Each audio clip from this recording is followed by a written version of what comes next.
दिवाली से पहले देश को मोदी का तोहफा। गुजरात में पहली सी प्लेन सेवा का उद्घाटन। पीएम ने किया पहला सफर।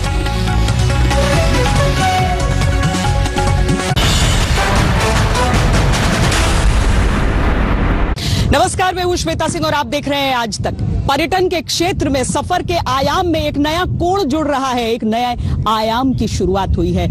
ये सी प्लेन जो कि पानी से ही टेक ऑफ करता है, पानी पर ही लैंड करता है, आज हमारे साथ आप भी इस सफर का मजा ले सकते हैं, क्योंकि ये उड़ान यानी कि उड़े देश का आम नागरिक स्कीम के तहत शुरू की गई उड़ान है, जो अभी पहले दौर में आपको नजर आ रही है। पहले दौर का उद्घाटन हुआ है, जो कि किस तरीके से केवड़िया से प्रधानमंत्री भी साबरमती रिवर फ्रंट पे पहुंचे हैं, लेकिन हम यहां अहमदाबाद से केवड़िया ले चलकर आपको दिखाएंगे सी प्लेन होता क्या है, और आप जब ये सफर करेंगे तो कैसा महसूस करेंगे।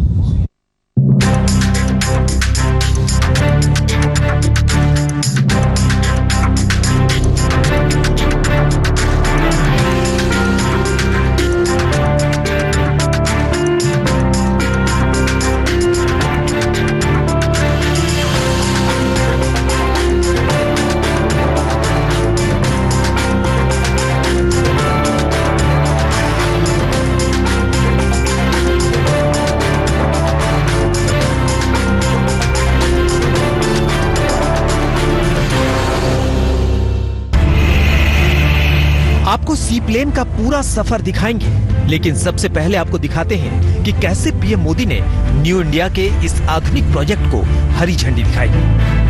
ये न्यू इंडिया की तस्वीर है, ये पीएम मोदी के सपनों का प्रोजेक्ट है। पानी में रफ्तार हो या आसमान में उड़ान, हिंदुस्तान की एकता के प्रतीक स्टैच्यू ऑफ यूनिटी की भव्यता को करीब से समझने की कड़ी है ये सी प्लेन।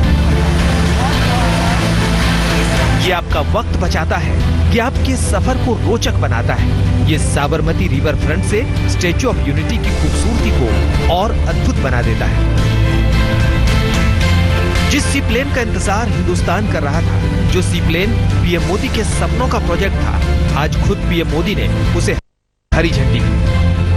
2016 में हम लोगों ने incredible India tourism investor summit में एमओयू साइन किया। वहाँ पे टूरिज्म मिनिस्टर थे डॉक्टर महेश शर्मा साहब। उन्होंने काफ़ी अच्छे से मोटिवेट किया एंड फिर पीएम साहब के साथ में पूरा अरेंजमेंट हुआ एंड देन पीएम साहब liked it very much and उसको इनिशिएट करने के लिए 2017 में अप्रूवल मिला। He immediately like that thing and immediately Modi साहब को ये लगा कि this benefit should be passed on to the grass root level of consumers. और इस उड़ान में शामिल होकर इस प्रोजेक्ट के गवाह बने। गुजरात के केवड़िया में साबरमती नदी पर जैसे ही सी प्लेन इंजन स्टार्ट हुआ, नए युग की शुरुआत हो गई।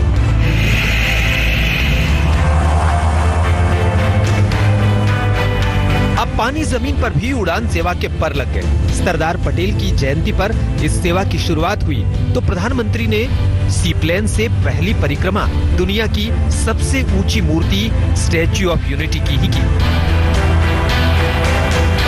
केवड़िया से उड़ान भरने वाला ये सी प्लेन अहमदाबाद के साबरमती रिवर फ्रंट का सफर तय करेगा। सड़क मार्ग से इसकी दूरी करीब 200 किलोमीटर है। वक्त भी 3.5 घंटे लग जाते हैं, लेकिन सी प्लेन से ये सफर सिर्फ 45 मिनट का रह गया। क्योंकि एक तो छोटा विमान होता है, इसकी कैपेसिटी तो 19 है, लेकिन इसके भीतर 14 आदमियों को बैठने की इस समय इजाजत दी जाएगी। आज की तारीख में अगर हम यहाँ पर अहमदाबाद में देखते हैं और स्टैच्यू ऑफ यूनिटी से उसे जुड़ता हुआ देख रहे हैं, तो आप समझिए कि अब हर जगह लोगों को पता चलेगा कि वाटर प्लेन नाम की कोई चीज है जो इस तरीके से उड़ान भरती है। 45 मिनट के सफर के बाद प्रधानमंत्री अहमदाबाद पहुंचे। इस उड़ान के बाद उनके चेहरे पर एक खुशी थी। आखिर उनका ड्रीम प्रोजेक्ट जो पूरा हुआ था। हमारे लिए भी सपना पूरा हुआ। इतने वर्षों से इसकी प्लानिंग चल रही थी और बहुत ही अच्छा लगा आज के भारत के प्रधानमंत्री। एक तो उन्होंने बहुत हमें इनकरेज किया था कि भाई ये कीजिए, ये गेम चेंजर होगा, इंडियन टूरिज्म के लिए गेम चेंजर होगा। लेकिन आज उद्घाटन में भी आए और न केवल उद्घाटन में आए बट पहले पैसेंजर हमारे इस सी प्लेन सर्विस के भारत के प्रधानमंत्री नरेंद्र मोदी जी। तो हमें बहुत प्रसन्नता है इस बात की।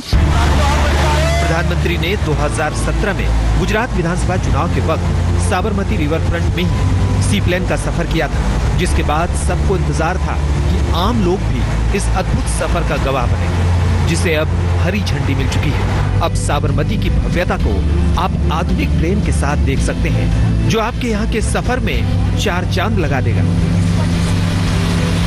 केवड़िया से गोपी खांगर के साथ श्वेता सिंह, साबरमती रिवर फ्रंट, आज तक। ये एक fixed wing twin engine aircraft है जो पूरी दुनिया के अलग अलग देशों में जहां पर सी प्लेन्स का इस्तेमाल होता है, इसका इस्तेमाल किया जाता है।